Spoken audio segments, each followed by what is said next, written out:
tool you can ever have, your hands. I love to do as much as I can with them. But there are some jobs that are even too tough for my hands, and that's where I turn to my garden trowel. Trowel, huh? Yep, great piece of equipment. Steel, pointed. I love the fact that it's one solid piece all the way through. It makes it harder for me to break. So not any kind of mechanical fastener right here? Right. If anything could fail, it would be like on this trowel where these are connected, because that's a stress point. One piece nice and strong. And the thing I like about this one is it actually has an inch mark on it from 1 to 4, so that if I'm burying something 4 inches deep, then I know exactly I'm down 4 inches. Takes the guesswork out of it. That's right. All right. What else do you suggest?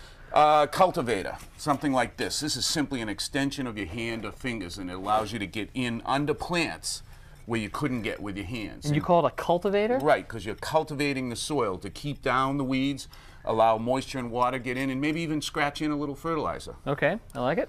This is for lightweight jobs. If you're really cultivating some heavy soil, you want to get into something like this with some really thick tines. Yeah, it looks like a big ice pick. That thing is a monster. Yeah, and if you come into some clumps while you're working in the soil, that head will make short work of them and break them up very, very quickly. Okay, good option.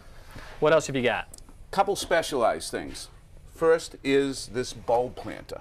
Okay, if you have a nice soft garden soil, it's a great tool for planting bulbs. You simply push it down in, you can twist it to get it down and pull it out, and you come out with a complete plug. Yeah, look at that. You got no dirt in that hole right there. Then you have a tulip bulb, you just set it right down, point up of course, and on this bulb planter it has a spring in it. So once you push that handle, the plug falls right down in place and you're done. All the soil's back in place. Yeah. Okay.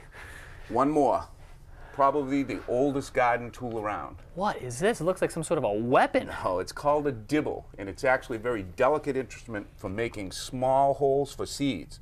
You go along, you could drop in your tomatoes or even your sunflower seeds, cover them over, you're good to go. You need to make bigger holes for iris or gladiolas. You can make larger holes in a row, all ready to plant. So a pretty simple tool, but very versatile.